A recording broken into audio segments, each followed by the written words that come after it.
You received a call from an inmate at the Department of Corrections. This call will be recorded and monitored. If you wish to block any future calls of this nature, dial 7 now. To accept this call, press 5 now. To decline this call, hang up. Well, hello there, Miss Lakeisha. How are you?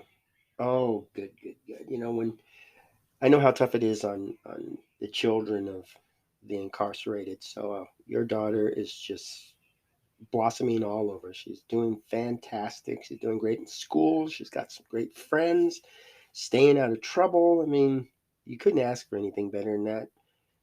Oh yeah, yeah. Well, that's good. I'm glad you're in constant contact with her and you can give her motherly advice. And it looks like you have a pretty good sister, and your mother's doing really fine too. So it's a win-win with you. Ah, no problem. I enjoy opening up the lines of communication between the incarcerated and the people on the outs. It just it has more good than bad. Uh, Wait a minute. Whoa. Who'd they walk out? I don't think. Oh, Gunther. Oh, I remember Gunther. Well, what in the world did he do? Why'd they walk him out? Contraband. Oh boy. Yeah. You know, and now with all of these COs getting dinged for smuggling in contraband, I think a lot more emphasis is going to go toward vendors and visitors and anybody that goes in there that's not staff. So I I guess I don't really see that as a bad thing because if I could visit you guys, I wouldn't mind them doing a thorough search and to make sure I wasn't taking in any drugs or weapons, cell phones, anything like that. And it's yeah, I know you guys are in cells quite a bit, but I can't imagine there's a shortage of staff where you would have to stay in your cell so much. Oh yeah, retirement, quitting, being fired. So you have a lot of new officials down there. A lot of wow, that yeah, that can't be good in the long run. I mean, I really haven't had the problems that I had when I first started out. They were constantly coming up with stuff, but I was pretty much dealing with the same people. And now with all of the new folks coming in, I don't know. I, you know anything about their income? Are they making good money? Whoa, yeah, that's right. I did hear you could make quite a bit of money smuggling in drugs, and there's contraband that you can get top dollar for. Oh, I know.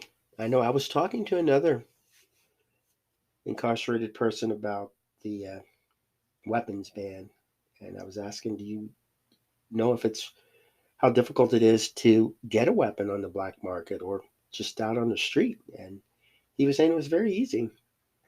Yeah, I know, and see that's what shocks me too. It's easy to get a weapon in there.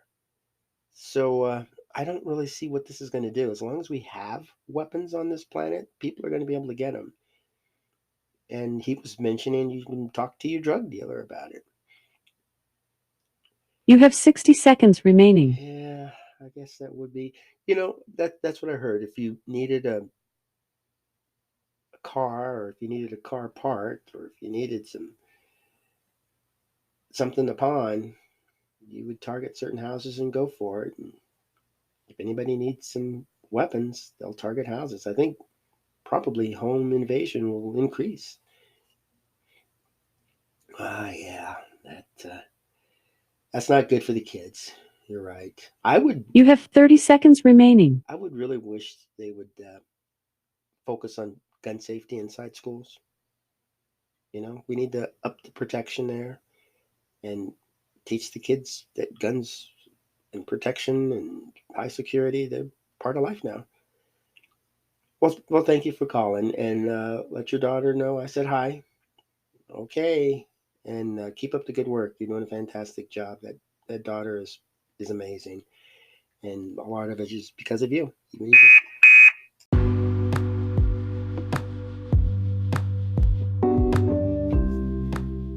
Hello, and welcome to AQS Inmate Call. I am your host, Joel Wilborn, and today's topic is the current condition of prisons. I know in the United States, particularly in each state, there's a lot of debate going on about gun control. I am 100% against it. I don't think we need to start taking away rights just to prove a point, because once you take away that right, then there's another one and another, and it just kind of it'll just grow. And we need to concentrate on the real problem. And yeah, the abundance of weapons in this country is a problem, just like the abundance of cars, and in other countries, the abundance of people and close contact. But we have a great medical system here. We have a really nice justice system, and we don't need to be throwing that into politics in our day-to-day activities. We need to let those institutions do their own thing. Let the medical field do their research, make their advice, be there for us when we're harmed, and help educate us on how to take care of each other. And we need law enforcement to be well-funded, well-trained, and I would say weapons, let's learn to use them. There's people out there who could actually disarm a person if they're within a certain area, a certain radius of the armed individual. So I never really had a problem with weapons. I enjoy them. When I was in the military, I carried a weapon with me everywhere I went, even slept with it, cleaned it, fired it, and protected it. And I'm just not going to agree with people that guns kill people, because they don't. My gun was no threat to me. But if somebody were to get a hold of that gun and point it at me and pull the trigger, I would say it was that person's fault. And we're locking up the right suspect in these cases. It's not the gun we need to lock up or ban or throw away. It's the people. And those legislators out there who say we need to set aside a little bit of money on upping security at places that are vulnerable, because let's face it, these shooters go to places where they feel they can do the most damage, and that's usually the weaker spots. They're not going to go to banks, and they're not going to go to military installations or to police headquarters. They're going to go to churches and malls, grocery stores, and they're going to go to schools. So if we work on setting aside a little bit of money for the training and for increasing security, and that could just be a part of local law enforcement. Somebody just takes some time to go over to the schools, wander around, and just be there. It doesn't require a lot of them. A couple of officers at each school, rotating. That should help, because I think gunmen will be less likely to attack a school that has at least one armed guard, or if they knew that there's a possibility that somebody has a weapon.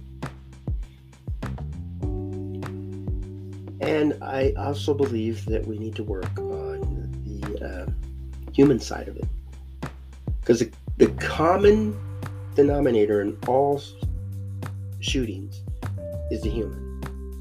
The common denominator in all crime is the human. So let's not blame the tools, not blame the environment. Let's blame situations. Each crime has its own motive, its own resolution as well. And I highly recommend that people that are incarcerated sit down with a counselor and just go deep. Ask those personal questions. Why did you commit this crime? Was there any alternatives to this crime? And as I talk to people, I don't have a certain set of questions. I wish I did, but it just kind of pops up along the way.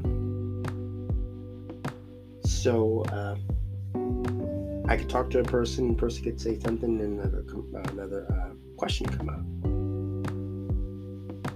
So I need to get that kind of mentality going for even family members. Once a person is caught and locked up, then you can just head out with all the questions. And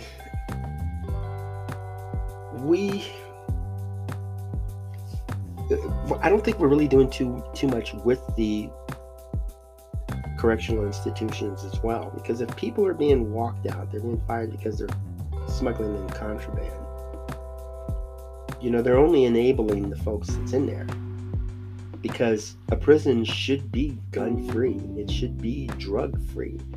It shouldn't have any illegal items in there, and anything that the incarcerated people wouldn't be allowed to have on the outside.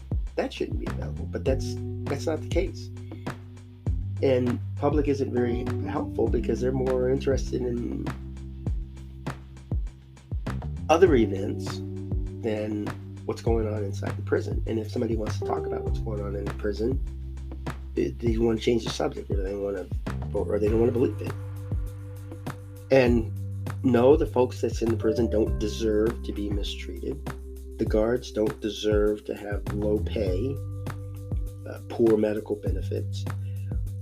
This is something that's important, and we need to treat it like an important part of our community. There should be no shame in working for the penal system. People should be able to go in there and do what they want to do to make the people, the incarcerated people, feel better and want to thrive and want to get out. We should open the line of communication. We should sit down and talk to folks about what they think. I asked folks, do you think a ban on guns is going to work? I haven't yet found anybody that says, yeah, if it hadn't been for the gun laws, I never would have committed this crime. I don't know where people are getting that information. If you want to find it out, you should at least go to the source, somebody who's done it. A lot of the shooters wind up dying. They don't make it through the ordeal.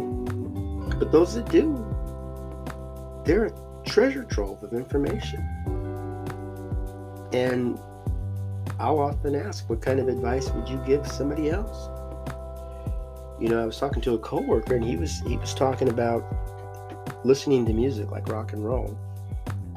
And boy, I don't know if you've listened to the lyrics to some of these modern songs, but they can be quite violent. And as you're listening to that, you're thinking, is that motivating somebody to want to go out and commit a crime? Or is it bringing somebody down to the point where they were going to commit a crime if the song took that away? Talking about suicide, talking about getting revenge on a ex-lover. that's some harsh stuff. But when my coworker was saying he listens to this hard rock because he feels that he can relate to the person and he doesn't feel alone. If a person's talking about suicide, he's thinking, yes, I'm contemplating suicide, but hearing this song, I can see there's a downside to those kind of thoughts as well. And maybe somebody who really is angry at their school or their classmates or teachers or staff, and there's a song that plays about actually carrying something like that out, going to the school and shooting people or blowing things up. I imagine in the future they're going to start blowing things up, but for now, they're shooting folks. And if there's a song out there, we might think, why do you want to play this song to the kids? But the kids could interpret it in a different way. Instead of seeing the violence and acted on it, it could be that they're listening to the words. And for me, I grew up in the disco age. The music was important to me because I got out in the dance and I would sing a lyric or two, but it wasn't really as important to me. But then there are the folk songs, there are the country songs, there are those rap and rock and roll songs that actually are talking to folks. And if a song like that can make a difference, imagine what a counselor could do, a teacher. Imagine what law enforcement could do with the proper training. And we could really downsize this rising crime rate, not by taking away guns, not by locking people up, by getting a better understanding of our neighbors. And I know not everybody likes living around folks, and I know not everybody likes getting out and taking instruction from people. But to skip all of that, skip our human interaction, it's not good. It doesn't end up well, because we can do a lot of text messaging, and we can do a lot of social media posts and say angry things or say nice things. And there's people that don't care, and there's people that get roused up, and there's people that don't really know how to take it. And it's just distance us. And I think the family, they're together around the dinner table. You want to watch a movie, you want to do things out at the park. Open that line of communication. Keep people talking. And keep the family unit, community resources, keep these things up and running. And I think we can't completely get rid of crime, but we can at least make an impact on it, however small. And in the prison, we shouldn't, there was a recent post on Twitter about the cost of sending an e-message. People could spend 30 cents a message. Why in the world do we have an industry making so much money off of people who just want to talk to their loved one and try to help them get away from this crime wave? Why is that so bad? Why do we have to charge for that? Imagine charging people to come to the school and talk about gun safety. You have to pay us to come to the school to talk about that stuff. That just doesn't make any sense. But that's what we do. Well, hopefully your line of communication will grow and you'll be able to talk to people. I honestly believe that our communication and our resources, Alcoholics Anonymous, suicide prevention, I believe these sources save lives. And we talk about all the lives that are lost in a crime spree. What about those that are saved just because grandma sat down and played a board game with somebody? we do have that butterfly effect. We do have small effects that have big results on a lot of people. And let's keep that trend going. Let's grow it. Let's make it a part of our life so that nobody feels alone. Nobody feels that they need to seek revenge on anybody, because there's somebody there. There's a good mentor. There's a good family member, a good church member, a good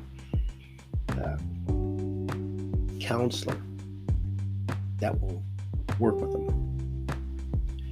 Thanks for tuning in, and I hope you have yourself a wonderful day and go out and make beautiful memories for tomorrow.